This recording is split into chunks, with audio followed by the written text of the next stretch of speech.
yo venía a hablar del continente africano porque Turquía ya estaba como muy metida en el conflicto Israel-Palestina, pero esta tarde ha ocurrido que el presidente Erdogan ha anunciado que ha pasado la ley de ratificación de Suecia para entrar en la OTAN al Parlamento Europeo. Este es un paso muy importante que se va dando después de casi 2 años de unas negociaciones muy tensas entre Suecia, la OTAN y Estados Unidos. Es que cada uno, el gobierno de Ankara le iba pidiendo una cosa diferente. Y en esto se oponía, o sea, es que pedían en torno al PKK, al Partido de los Trabajadores del Kurdistán, que Suecia los deportase. Luego pedía a Estados Unidos los F-16, a la OTAN, a los países de la OTAN que retirasen sanciones. Así que ha sido una lista de demandas de Erdogan bastante grande y algunas veces pensábamos que podían pedir incluso cosas más grandes como la cofradía Feto y a su líder Fethullah Gulen, que es al que Erdogan culpa del golpe de Estado de 2016 y cuyo líder está exiliado en Estados Unidos y que Estados Unidos sistemáticamente rechaza todas las peticiones de extradición. Pero en este punto ha sido Suecia un primer paso para su entrada en la OTAN, ya que para esto eh, se necesita como el voto unánime, el voto afirmativo de todos los participantes. Y en esto estaban siendo Hungría y Turquía los más grandes, ¿cómo decirlo? Los que más echaban para atrás todo este proyecto. Sin embargo, pero Turquía era más la que llevaba la voz cantante, como la voz más hostil y la que más demandas planteaba. Y ahora se ha dado eso, un primer paso importante, aunque todavía queda ratificarlo por el Parlamento turco, el cual Erdogan sigue teniendo el poder porque forman mayoría el AKP y otros partidos.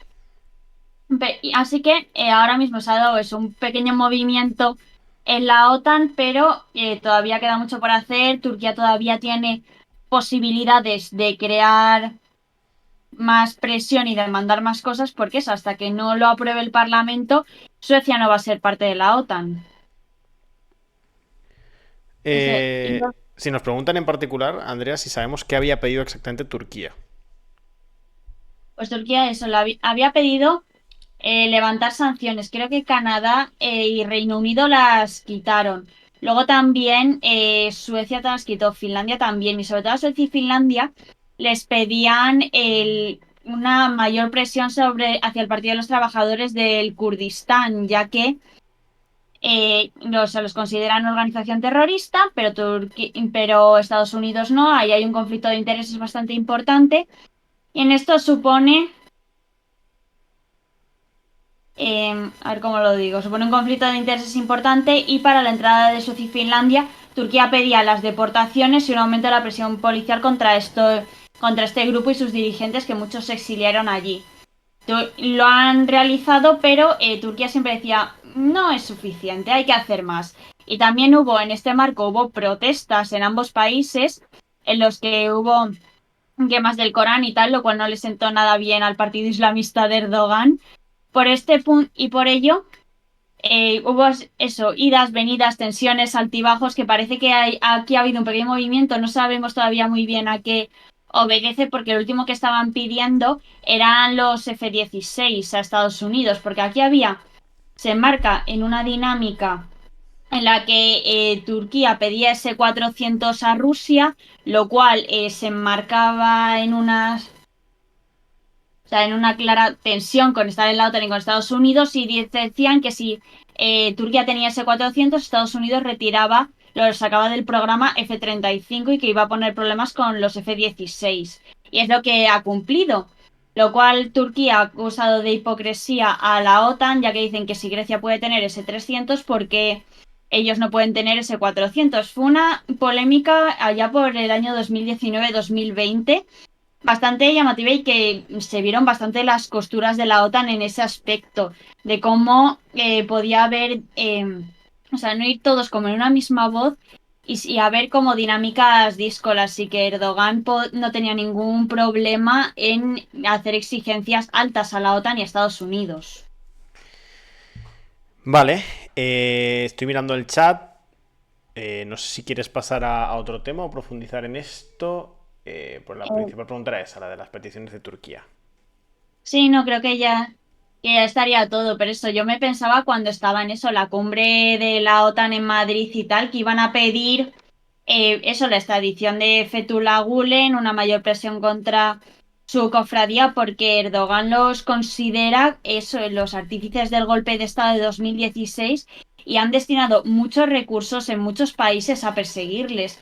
Pero Estados Unidos sigue manteniendo, por así decirlo, a salvo a su líder y deniegan todas las peticiones de extradición.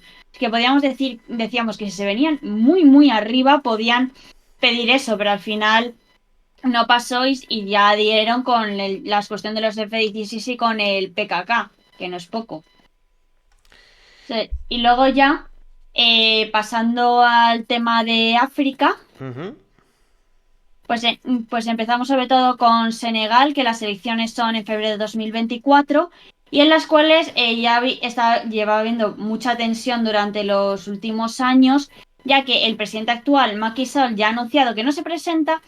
Pero por otro lado, al principal opositor, que se llama Ousmane Sonko, le han puesto muchísimas trabas a la hora de que se presente a las elecciones. Básicamente le han intentado encarcelar 2 veces y ahora mismo pesa contra él una orden de arresto, está arrestado, ha reanudado la huelga de hambre que empezó en septiembre por su encarcelamiento y ahora mismo se encuentra en una tensión política importante porque es que ya de esto de Senegal.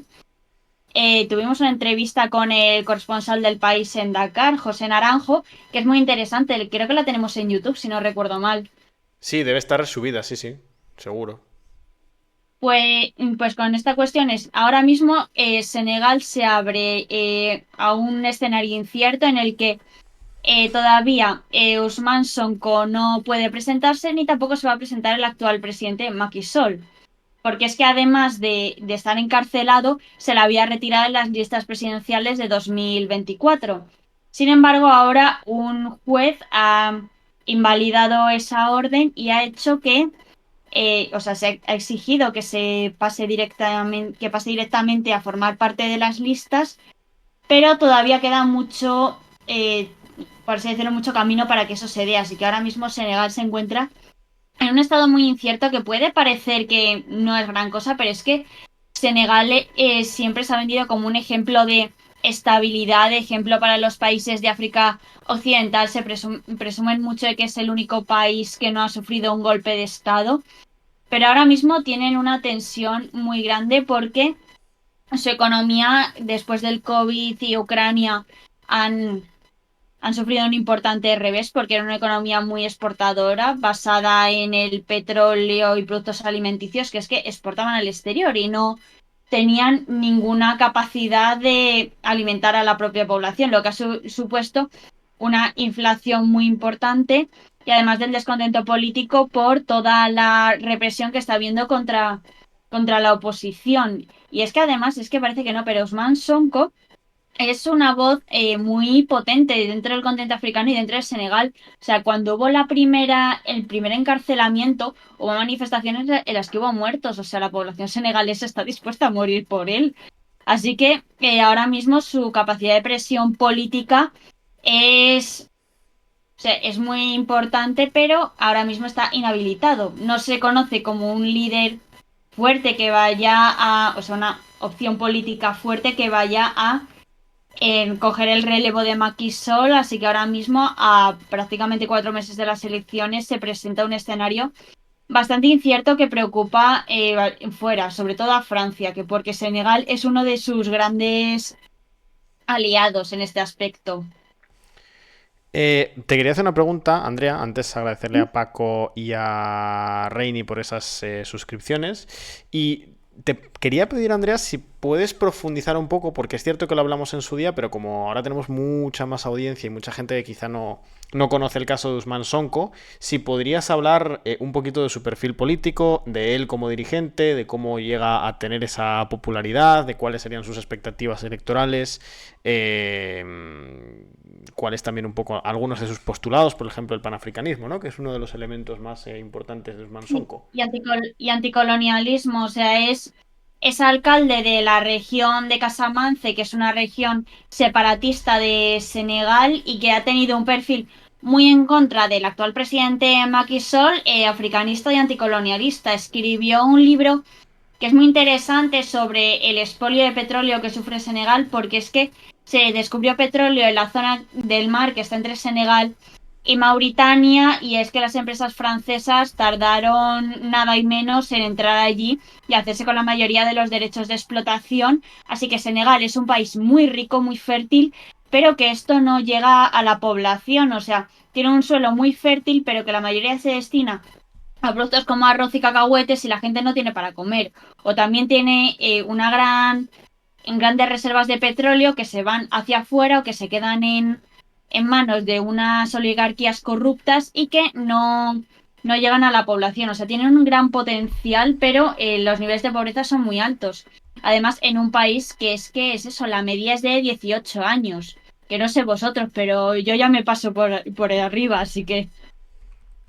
O sea, para que os dais cuenta de lo realmente joven que es esta población y el capital que tiene. Porque es que Osman Sonko, la mayor parte de su electorado son gente joven. Aunque él ya tiene, creo que en torno a 45 años, pero es ahora mismo como el candidato de los jóvenes, el que representa el malestar del pueblo, el que viene a aportar soluciones, sobre todo soluciones de eso, desde un punto panafricanista, de decir que África tiene que valerse por sí misma, eh, que no depender tanto de Occidente o si puede romper los lazos que tienen con Occidente porque no les ha llegado a dar ningún beneficio esas relaciones.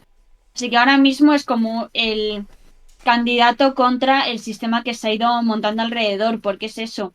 Senegal es uno de los grandes amigos de Francia en el continente y si Macky Sall ha estado tantísimo tiempo en el poder, ha sido porque Francia lo ha respaldado. Y ahora mismo es una de las cosas que más le preocupa a Francia, cómo van a salir estas elecciones de 2024, porque ahora mismo en esta región tan candente que hemos estado viendo golpes de Estado en los últimos años, lo que pueden ser unas elecciones pueden acabar en manifestaciones multitudinarias, en un golpe de Estado y en mayor pérdida de influencia de Francia en la región, que ese también es otro tema del que hablaremos más adelante. Vale, seguimos aquí en el chat. Preguntad cualquier cosa. Preguntan una cuestión un poquito más general con respecto a la presencia de África perdón, de Francia en el continente africano. Yo no sé si tanto esta pregunta merece la pena concretarla en específico o concretarla demasiado, pero no sé si podrías contar algunos de los enclaves más importantes de Francia en el continente, de los enclaves económicos. Algunos de En los clave, países de mayor peso en lo que tiene que ver con la extracción francesa de las empresas francesas en el continente africano.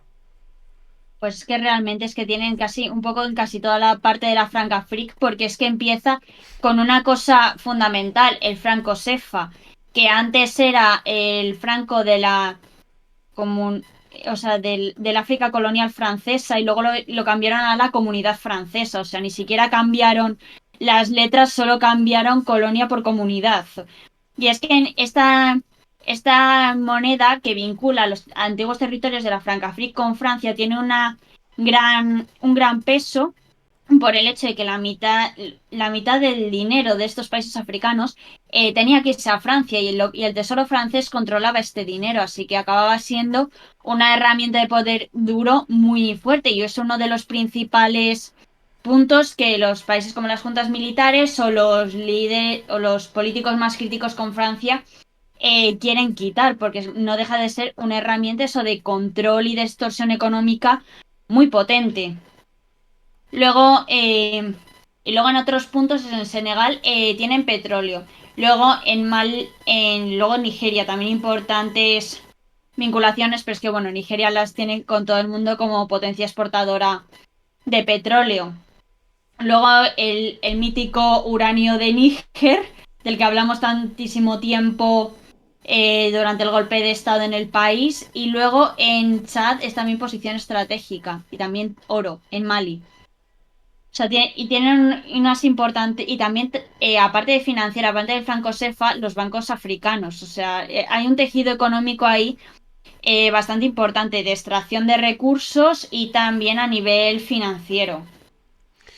Y también antes de pasar al siguiente tema, Andrea, creo que otra vez, para mucha de la gente que es nueva en los directos, no sé si podrías hacer un pequeño repaso de prácticamente como una lista de los últimos países o de los últimos enclaves en los que Francia, los cuales han sido esos movimientos militares, esos golpes de Estado que habrían tomado posiciones antifrancesas en el continente africano. Pues vemos que son varios, nosotros aquí los hemos comentado muy en profundidad, pero bueno, para ubicar un poquito a los que son nuevos. Sí, pues tenemos ya muchos artículos en la página web por si queréis tratar el tema en más profundidad. Yo voy a hacer un análisis bastante general y es que la cuestión empezaron sobre todo allá por 2019-2020 con los golpes en Argelia y Sudán, que rápidamente tuvieron un efecto contagio a los países del Sahel, en los cuales han acabado habiendo juntas militares con un importante corte antifrancés en Mali, Burkina Faso, Guinea y Níger.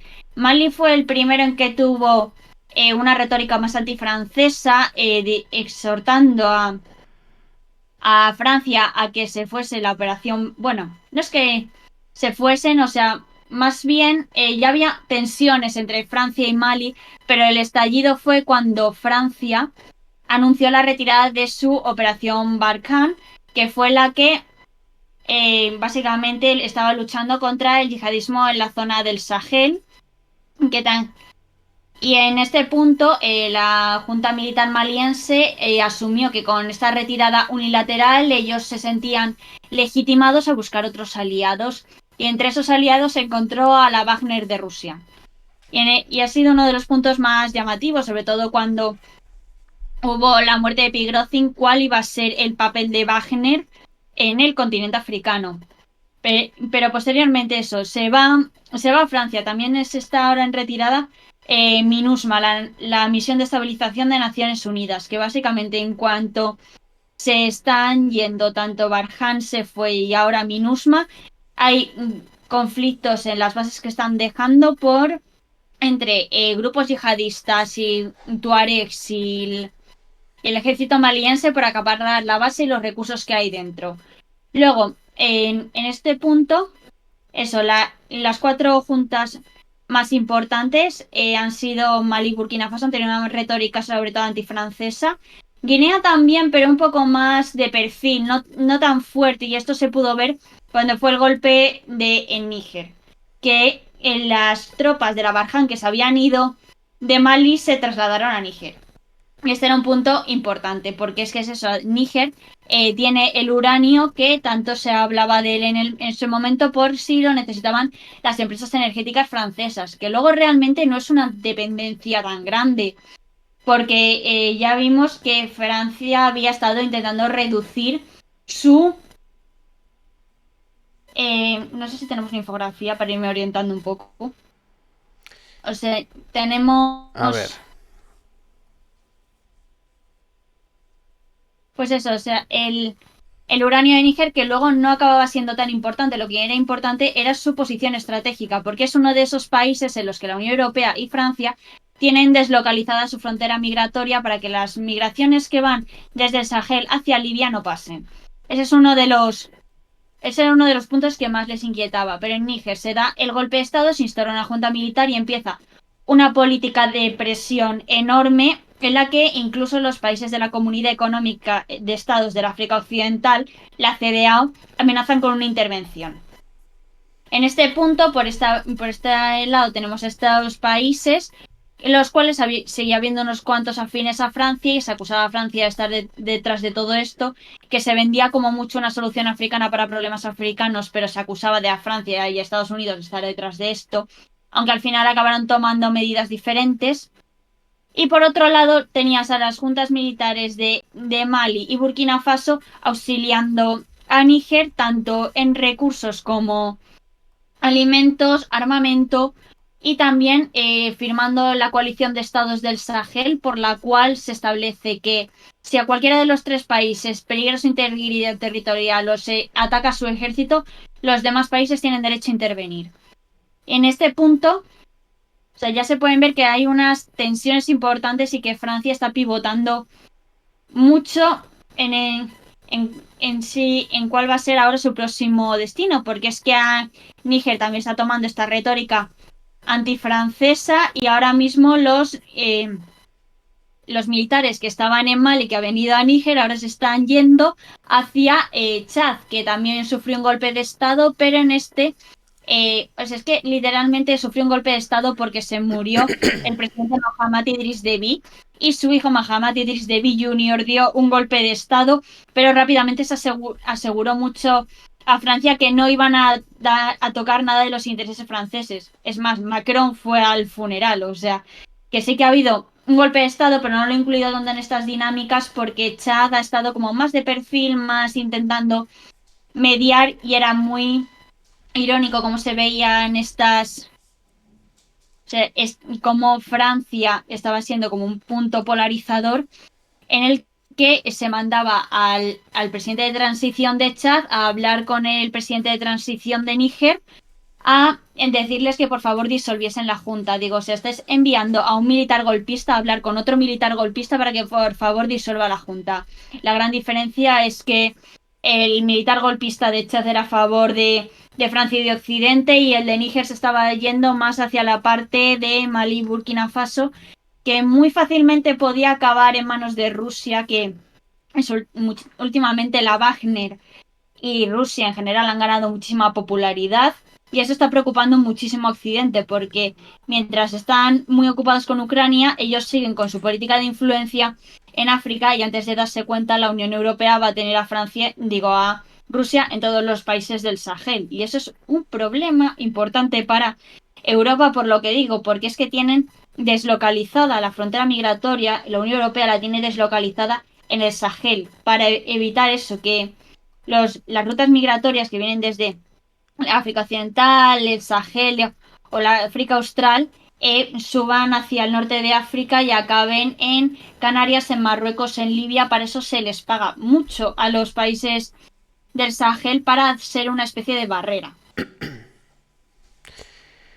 Vale. Hay una pregunta también que te quería hacer, Andrea. También para ubicarnos un poco. No sé si tenéis en el equipo africano algún que otro país, creo que has comentado ya Chad, al que hay que tener la vista puesta por posibles golpes de Estado que se parezcan o que vayan un poco en la línea de lo que hemos visto en Níger o en Burkina Faso. Pues es que en el equipo África cada uno tiene hecha su porra. O sea, tenemos muy mirados los países de Ghana, Togo y Níger, porque sobre todo es que es eso, el yihadismo que estaba en Mali ha ido bajando hacia el sur, se ha ido hacia Burkina Faso, hacia Níger, y ahora mismo está llegando a las fronteras de Ghana, Togo y Níger, que también se les presuponía una gran estabilidad, y ahora se está empezando a poner en entredicho. Y es que esto es muy importante por el hecho de que las juntas militares de Mali y Burkina Faso dieron sus golpes de Estado justificándose en que el gobierno no estaba haciendo suficiente trabajo como para luchar contra el yihadismo y que esto necesitaba de la intervención militar. Por eso lo estamos mirando con mucho peligro. También yo tengo la vista puesta en Senegal porque eso se está tensando muchísimo la situación y además es que es un país que se está poniendo para lo normalmente estable que es, se le está poniendo muy mala cara. Y siempre, o sea, y es que eso les vemos la peor pinta ahora mismo, a esos países del África Occidental y la parte de Senegal. Vale. No sé, Andrea, si había algún tema más, que tenemos a Pablo ahí en sala de espera, No, por ir haciendo la transición. Al final hemos hecho todo África muy de golpe. sí, Eh, pero bueno, se nos ha echado el tiempo encima. Recordad, que las podéis dejar preguntas y tal en el chat. No sé cuándo volveremos a hacer un directo con todo el Team África, un monográfico, pero sería interesante. deja al Team África dormir un poco que están muy cansados con Israel-Palestina. Sí, es cierto. Porque entre Ángel y Jorge se pegan unas jornadas, vamos, con un nivel de intensidad importante y Alejandro también. Pero bueno, habrá que Ujú. organizarlo en algún momento. Sí, Vale, pues si os parece, Salvo que quieras comentar algo más, Andrea, podemos hacer la transición. Meter a Pablo, pongo el vídeo, la cobertura de Néstor otra vez, que habrá mucha gente que ha llegado a lo largo del directo y no la ha visto porque la hemos puesto al principio. Y mientras tanto entramos con Pablo, ¿os parece? Sí, se me ha olvidado un pequeño detalle. Sí. Hablando de las juntas militares, que Rusia y Burkina Faso han firmado un acuerdo de cooperación en materia nuclear, de construir una planta nuclear en Burkina Faso. Dicen que es para dar usos militares y para promover de energía, pero eso tiene bastante peligro hasta hacia qué aplicaciones se le puede dar. O sea, todavía estamos en proceso de ver hacia dónde va, solo tenemos la noticia, pero que es algo importante a tener en cuenta. Y eso, la miniatura de este directo era eso, el encuentro de entre Putin y el líder militar de Burkina Faso.